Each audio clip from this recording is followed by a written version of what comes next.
ናቸው ያሉት ማለት ነው። ለምሳሌ የሚለው ላቲን ጋር ሲገባ ጀ ይባላል። ለምሳሌ ኢየሩሳሌም ነው የምትዩ በዕብራይስጥ ኢየሩሳሌም የሩሻሌም ብለው ነው የሚሉት ብለው ነው የሚጠቀሙት። እንግሊዘኛ ጋር ግን ስመጪ ላቲኑ ጋር የሚባል ፊደል የለም ጀ ብለው ነው የሚያነቡት። እኛ ጋር ደግሞ ጀም ሳይሆን የሚያነቡት ኢ ብለው ነው የሚያነቡት። ስለዚህ የሸዋ የሚለውን ኢየሱስ ኢየሩሳሌም የሚለውን ኢየሩሳሌም ብለው ያስቀምጡታል። አልተሳሳቱም። ለምሳሌ አንቺ አዲስ ዓለም ነው ስምሽ ራሱ። ያ ቋንቋ ወደ ሌላ ቋንቋ ሲሄድ የሌላቸው ፊደሎች አሉ። አሁን ለምሳሌ ጰ የሌላቸው ፊደሎች አሉ። አንዳንድ ውጭ ሀገር አሁን ጰ ብለሽ በጠይቃቸው ጰ አይሉትም፣ ጸም አይሉትም። ዠ የሚልም ነገር የማይችሉት ቋንቋዎች አላቸው። ስለዚህ አሁን ለምሳሌ ዋው የሚለውን ቨ ብለው ሊያነቡት ይችላሉ። ለምን የላቸውማ? ፊደል የላቸውም። ከሌላቸው ምንድን ነው የሚያደርጉት? አፋቸው ላይ በሉ ብታያቸው እሺ ላይላቸው ይችላል፣ የሚያስራቸው አለ። አሁን ለምሳሌ ማለት ነው አሁን ግዕዝ ላይ ኻ የሚል ነገር የለም።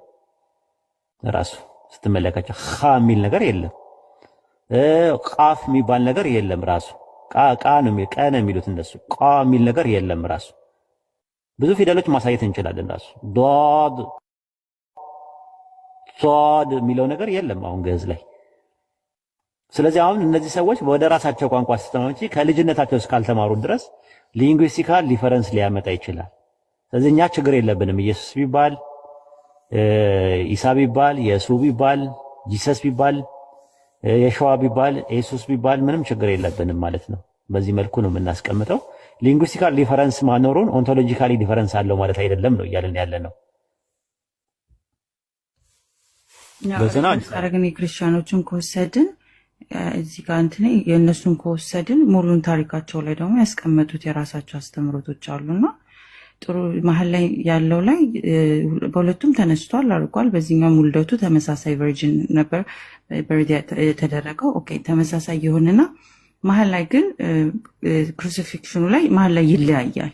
ሶ ኢየሱስ ብለን የምንጠራው ያንን ክሌም ካደረግን ሙሉን ታሪክም ከዛ ልወስደናል ማለት ይቻላል ወይንስ ነው ያኛው ሮንግ ነበረ ነው የምንለው? አይቻልም። እሱ ነው የምልሽ። ስሙ ላይ ነው መጀመሪያ የጀመረው፣ ስሙ ላይ ነው። ስለ አይደንቲቲ አይደለም፣ ሜታፊዚካል ላይ አይደለም እየተነጋገርን ያለ ነው።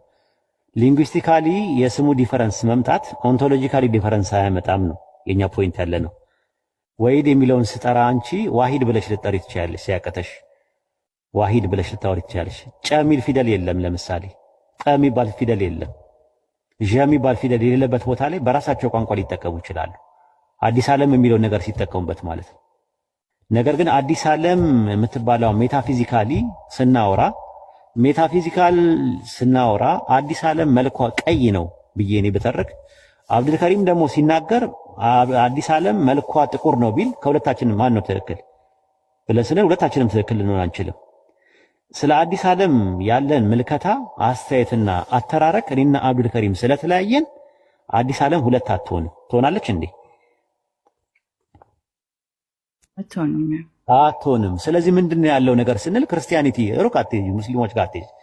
ክርስቲያኒቲ ላይ ገብተሽ ብትመለከቺ ኦንቶሎጂካሊም ሜታፊዚካሊም ኢየሱስ አንድ አይነት አይደለም። ጆዋይትነስ ጋር ስትሄጂ መላኩ ሚካኤል ነው ይሉሻል። ኢየሱስ የመላእክት አለቃ ሚካኤል ነበረ ብሉይ ኪዳን ላይ። ዓለም ሳይፈጠር ዘመን ሳይቆጠር መጀመሪያ የተፈጠረው ኢየሱስ ነው። ኢየሱስ ፈጠረውና በኢየሱስ ደግሞ ሁሉ ነገር ፈጠረበት ይላሉ። ከዛ መልአክ ነው ይላሉ። ሲመጣ ደግሞ ወደ ድንግል ማርያም ማህፀን ተዘዋወረ ህይወቱ ከመላክነት ወደ ሰውነት ማለት ነው ብለው ያምናሉ። ከዛ 3 ቀንና 3 ሌሊት በመቃብር ውስጥ ቤዛዊ መስዋዕት ሆነ። የመጀመሪያ የነበረው ስጋው እዛው መስዋዕት ሆኖ ጠፋ። አንዳንዶቹ ወደ ጋዝነት ተቀየረ ይላሉ የጆባ ዊትነስ ትምህርት። ከዛ በሶስተኛው ቀን የተነሳው መንፈሳዊ አካል ሆኖ ተነሳ ብለው ያምናሉ። እዚህ ጋር ያለው ኢየሱስ ሌላ ነው። ልታቺ ትምህርቱ ነው። ስለ ኢየሱስ ያላቸው ትምህርት የተለየ ነው። የዋ ምስክሮች ወደ ፕሮቴስታንት ጋር ስትመጪ ኢየሱስ ማለት አማላጅ ነው። ሮሜ 8:34 ላይ አማላጅ ነው፣ በእግዚአብሔር ቀኝ ያለ የሚያማልድ ነው ብለው ያምናሉ።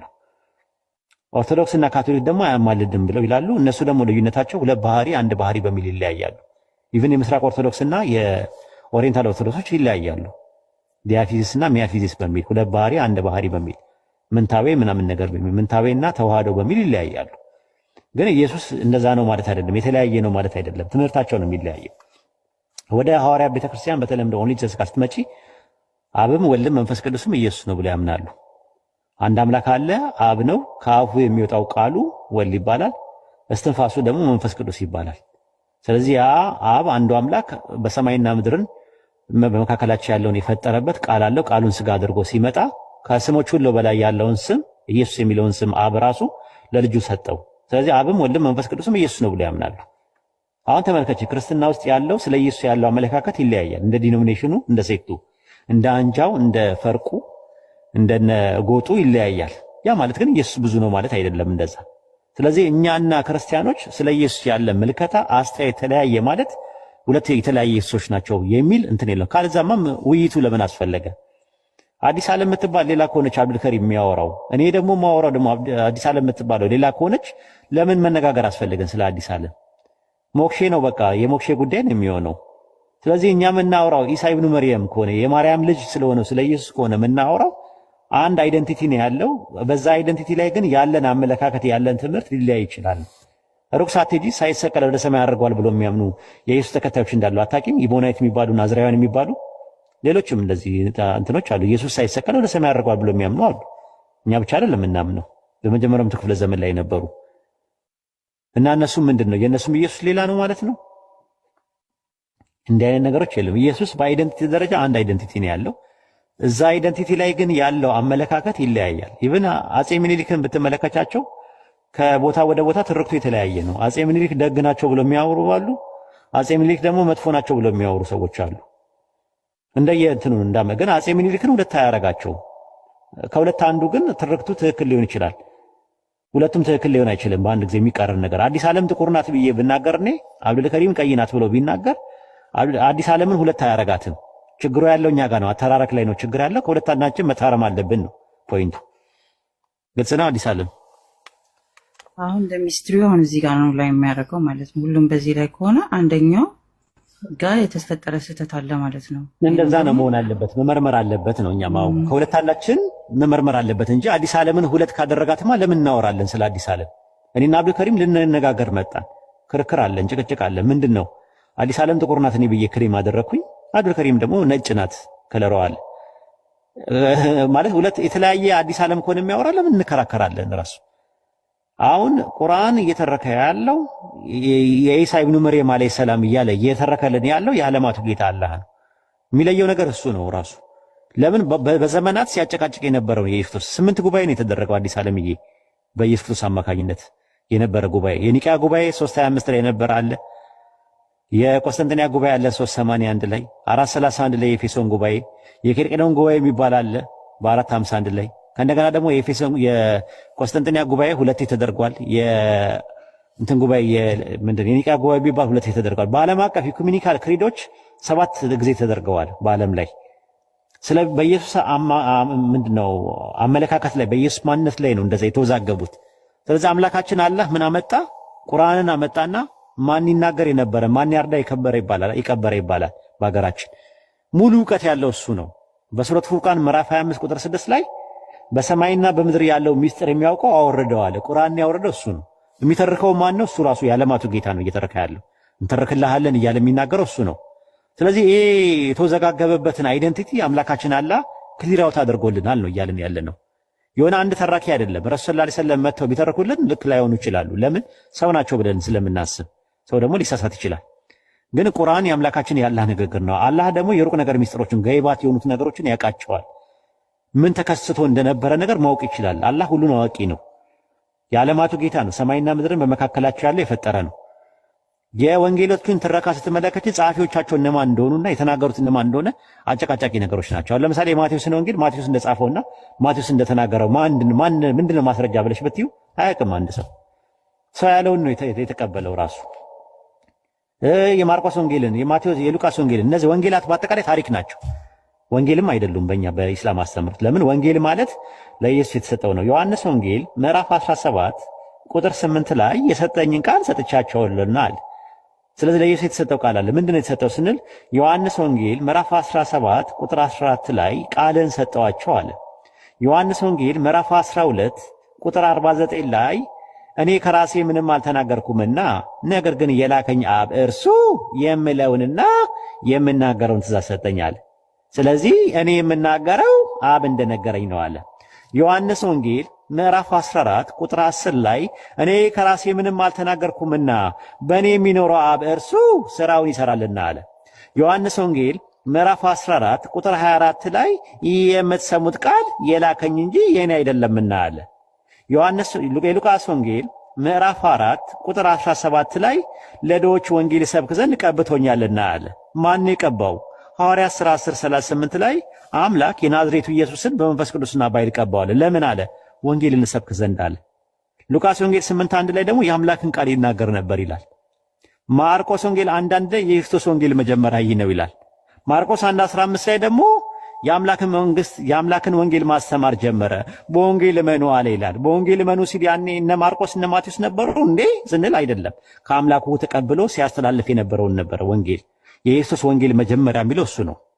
የማስተማር ሲጀምር ነው። ሲያስተምር እድሜው ስንት ነበረ? ሉቃስ 3:23 ላይ እድሜው 30 ዓመት ነበረ። ታዲያ ኢየሱስ ከማስተማር ከመጀመሩ በፊት ከሌን ወለደ የሚለው ነገር ምንድነው? የማቴዎስ ዘጋው ሲባል ማቴዎስ ወንጌል ምዕራፍ 1 ቁጥር 1 ላይ የዳዊት ልጅ የአብርሃም ልጅ የክርስቶስ የትውልድ መጽሐፍ አለ። ታሪክ ነው ማለት ነው። አዎ ታሪክ አያስፈልግም አላለም፣ ግን ከወንጌል ጋር ቀላቅለውታል። ለዛ ነው በሱረቱ ላይ ኢምራን 3:71 ላይ እናንተ የመጽሐፉ ሰዎች አለ እውነትን በውሸት ለምን ትቀላቀላላችኋል አለ። ለምንድን ነው የቀላቀሉ ስንል የሱረቱ በቀራ ምዕራፍ 2 ቁጥር 79 ላይ እነዛ መጽሐፍን በእጆቻቸው ለሚጽፉ ከአላህ ሳይሆን ግን ከአላህ ነው ለሚሉ ወዮላቸዋል። ስለዚህ ከአንድ አምላክ የመጣው መልእክት ከታሪክ ጋር ቀላቅለውታል ነው ብለን የምንለው። ስለዚህ ታሪክ እንደ ታሪክነቱ ልንቀበለው እንችላለን፣ አያስፈልግም አላልንም እኮ። ነገር ግን የአምላክ ንግግር አይደለም ነው። ከአምላክ ንግግር ጋር የሚወዳደርም የሚነጻጸርም አይደለም። ሩቅ ሳትሄጂ ሐዋርያቶቹ ከኢየሱስ የተቀበሉት ወንጌል ከታሪክ ጸሐፊዎቹ ጋር ቀድሞውን ይወዳደራል እንዴ? አይወዳደርም ራሱ። እና ከዛ አንጻር በዛ ሂሳብ በዛ ልኬት እንድታየው ነው የምንፈልገው። ይህን ይመስላል። አመሰግናለሁ። ዋን ሞር ኩዌስችን። ስለዚህ ወንጌሎቹን እናንተም ትቀበላችኋላችሁ ማለት ነው? ወንጌሎቹን አንቀበልም፣ ወንጌልን እንቀበላለን። ለኢየሱስ የተሰጠው አንድ ወንጌል አለ፣ እሱን እንቀበላለን። ኦሪጂናል ቅርጹ ካላህ እንደወረደና ለኢየሱስ እንደተሰጠው እናምናለን። አሁን ያሉ ወንጌሎች ደግሞ ተደባልቀዋል። ለምሳሌ ወተት ነበረና አልበሻ አንቺ ጠረጴዛ ላይ ያስቀመጥሽልኝ እኔ እንድጠጣው ማለት ነው። ከዛ በኋላ አንቺ አልበሽው ቁጭ ካረግሽልኝ በኋላ የሆነ ሰው መጣና ቡና ከተተበት ምን ይሆናል? ምን ይሆናል? አዲስ አለ ማኪያት ይሆናል። አዎ፣ ግን የቡናውም ጣዕም አለበት፣ ሌላ ደግሞ የወተቱም ጣዕም አለበት። ተበርዟል ግን። ስለዚህ አሁን ምንድነው መጀመሪያ የነበረውን ወተት አሳየኝ አይባልም ከተበረዘ በኋላ። ቁርአን የሚነግረን እሱን ነገር ነው ማለት ነው። ማኪያቶ ከሆነ በኋላ ነው ቁርአን የወረደው ራሱ። ተበርዟል ነው ብሎ ቁርአን ክል የሚያደርገው ሙስሊሞችም ተበርዟል ነው የምንለው።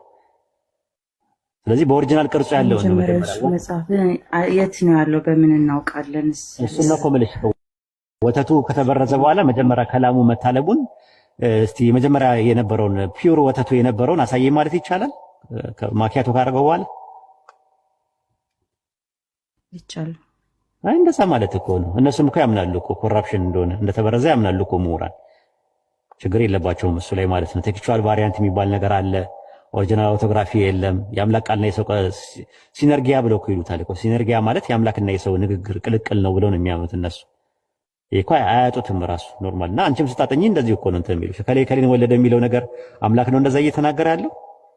ከሌን ወለደ እያለ የሚያወራው እኮ የሚገርማችሁ ሙሴ ተቀበረ፣ ሞተ፣ መቃብሩ እስከዛሬ ድረስ የለም። እንደ ሙሴ ያለ ነብይ እኮ ከዛ በኋላ አልተነሳም እያለ የሚነግረን ፈጣሪ ነው እንደዛ እየተናገረ ያለው ወይስ ታሪክ ጸሐፊ ነው እየነገረን ያለው?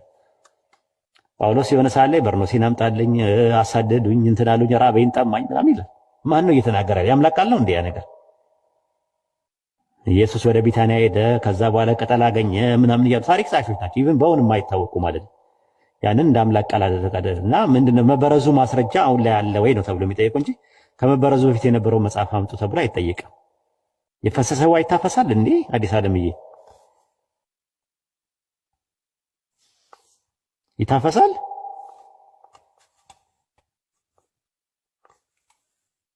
አዲስ ዓለም ውሃ ጠምቶሻል ማለት ነው። ገብቶብኝ ነው። ሁለት ደቂቃ አልሰማሁም። ሰከንዶች ላይ ትንሽ ሰከንዶችን ኦኬ፣ በሁለት ሰከንድ ነው ሁለት ደቂቃ ላይ ሰከንዶች ሰከንድ። ኦኬ፣ ይሻለኛል እንደዛ። እኔ ደግሞ ስለ ውሃ ሳወራ ውሃ ልጠጪ ሄድሽ ነው መሰለኝ የነበረውና አይ ቲንክ እንደዛ የፈሰሰ ውሃ አይታፈስም ይባላል። ከፈሰሰ በኋላ ያልታፈሰውን ውሃ እስቲ አምጡ እናሳዩኝ አይባልም። ውሃው ከዚህ ወርዶ ውቅያኖስ ተቀላቅሏል ከተባለ በኋላ ያልተቀላቀለውን እስቲ ውሃ የት ነው ያለው አይባልም። መልካም ብዙ ጥያቄዎች አሉኝ፣ እመለሳለሁ ከቻልኩኝ ወይ ሌላ ጊዜ እንጠይቃለን። በጣም አመሰግናለሁ። ግን አላቢ ኤነርጂ ላይ ወጥቼ ነርቨስ ስላላደረጋችሁኝ ቴንክ ዩ። አረ ምንም ችግር የለውም። እኛ በጣም ነው ደስ ይብለን። በሻይ ቡና ምን እንላለን? ደጎች ነን፣ ደርባቦችም ነን። ራሱ ኖርማሊ ቀበኛም ቃተኛም ሞገደኛም አይደለንም። አብሽሪ። አመሰግናለሁ። እሺ ተቀር የሰማይ መላእክትም ወልድም ቢሆን አያውቅም ይላል። ምን ማለት ነው እሱ? አሁን አንተ ይሄን አልተረዳኸውም? ክርስትና ውስጥ በነበርክበት ሰዓት ጥያቄን የጠየኩሽ ወደ ጥያቄው ፐርሰናሊቲና ወደ ጥያቄው ሂጂና ማርቆስ ወንጌል ምዕራፍ 12 ምዕራፍ 13 ቁጥር 32 ላይ ስለዛች ሰዓትና ስለዛች ቀን ከአባት በቀር ነው የሚለው። በቀር የሚለው ነገር አድቨርብ ነው። አዎ እሱ ወልድ ስለሆነ በሰዓቱ በስጋ ስለሆነ አላቅም ማለት ሲጀመር አላህም ቢሆን ቁርአን ውስጥ አቃለው ብሎ የተናገረበት ቦታ የለም። ቀኑን ሰዓቱን አላስቀመጠም። ግን የውመል ቂያማ እንዳለ ነው። እኔ እሱን አልጠየኩሽም። የጠየኩሽ ጥያቄ ወልድ አያቅምና ከአብ በቀር ብሎ ያለበትን የፈለኩት። ከአብ በቀር ማለት ምን ማለት ነው ትርጉሙ? ከአብ በቀር መናገር የለበትማ። መናገር እኮ የለበትም። ከተናገረማ ችግር ነው። ስለመናገር አይደለም የሚያወራው፣ ስለማወቅ ነው የሚያወራው። ማወቅ ደግሞ ውስጥ የሚቀመጥ ነገር ነው። በስጋ በሰው እንደ ሰው ልጅ ሆኖ ነው። እዛ ጋር እኮ ወረድ ብሎም ጨርሶ ከአብ በቀር ነው የሚለው። ስለዚህ ከአብ በቀር ካለ ወልድን ኤክስክሉድ አድርጎታል። ራሱ በስጋ ነው በደም ነው በአጥንት ነው የሚል አውዱን እንደዛ የሚል ነገር የለም። በመንፈስ ቅዱስ ከሆነ ቆይ የሚለው ነገር ወልድ ልሰደልሽ። ወልድ አያውቅም የተባለው በስጋ ነው ብለሽ ኢየሱስ ሁለት አይምሮ የለውም መቼም አንድ አይምሮ ነው። ሲቀጥል እውቀት ስጋ ላይ የለም፣ ራሱ በስጋ ውስጥ አይልም። ራሱ ወልድም ቢሆን ነው የሚለው። ስጋው የወልድ ስጋ አላለም። እሺ አንተ ደግሞ ይሄን ብቻ ከወሰድክ አይቀር እኔ ደግሞ አንድ ባለፈውም ላይ ይሄን መጀመሪያ እንጨርስና ቆይ ይሄን እንጨርስና ከዛ በኋላ ወደዛ ትሄጃለሽ። እሺ ሚሞ እሺ መጀመሪያ ይሄንን የማርቆስ ወንጌል ምዕራፍ 13 ቁጥር 32 ላይ ከአባት በቀር ነው የሚለው ራሱ ማለት ነው። ከአንዱ በቀር አምላክ የለም ሲባል አንደኛ ቆሮንቶስ 8:4 ላይ ከአንዱ በቀር ሌላ አምላክ የለም ሲባል ሌላ አለ ተብሎ አይባልም። ራሱ በቀር የሚለው ነገር አድበርባ በሰውነቱ ነው አልኩህ እኮ አይልም። ከአብ በቀር ነው የሚለው። ከአብ በቀር ሲል ሰውነቱ እሱ እዚህ ጋር እኮ ሰው ነው፣ የሰው ልጅ ሆኖ እኮ ነው እየመለሰ ያለው በወቅቱ። ከአብ በቀር ነው የሚለው እኮ ከአብ በቀር ከአብ በቀር ነው የሚለው። ኢየሱስ ወልድ እንጂ አብ አይደለም አይደል እንዴ? ወልድ ነው። አሁንም እኮ እኛ አብ ነው አላልንህም፣ ወልድ ነው። ስለዚህ ከአብ በቀር ይላል ሁሉ አለው። አብ ማለት ሁሉ ያደርጋል። ይኸውልሽ ከአብ በቀር ነው የሚለው ጥቅሱ የሚለው ከአብ በቀር ነው የሚለው። ማንን እንስማ? አንቺን እንስማ ወይስ ኢየሱስ እንስማ? ኢየሱስ የሚለው ከአብ በቀር የሰማይ መላእክትም ወልድም ቢሆን የሚያውቅ የለም ነው የሚለው።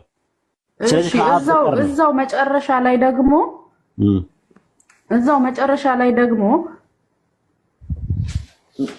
ሰማይ ሳይፈጠር ምድር ሳይፈጠር ነበርኩ፣ አብርሃም ሳይፈጠር ነበርኩ የሚለውን እኔ ጠየቅኩት ጥያቄ ዮሐንስ ወንጌል 8:58 ላይ ወይም ዮሐንስ 17:5 ላይ ኢየሱስ ቅድመ ሕልውና አለ ወይስ የለውም ሳይሆን ማርቆስ ወንጌል ምዕራፍ 13 ቁጥር 32 ላይ ባለው ጥቅስ መሰረት ከአብ በቀር የሰማይ መላእክትም ወልድም ቢሆን የሚያውቅ የለም ነው የሚለው። ስለዚህ ስለ እውቀት ነው የማወራው።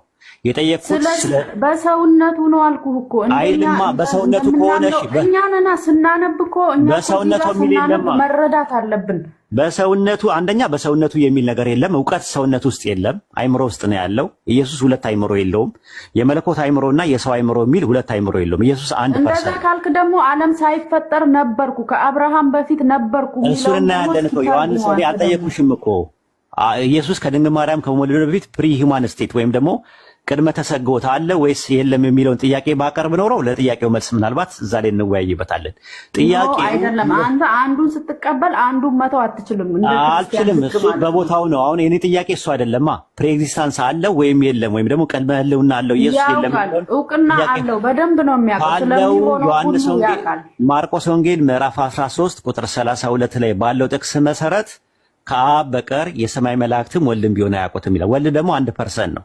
ወልድ ዛጋ በሰውነቱ አያውቅም አልኩ። በአምላክነቱ ወልድ ስንት ፐርሰንት ነው? ስንት ፐርሰንት ነው? ወልድ ስንት ፐርሰንት ነው?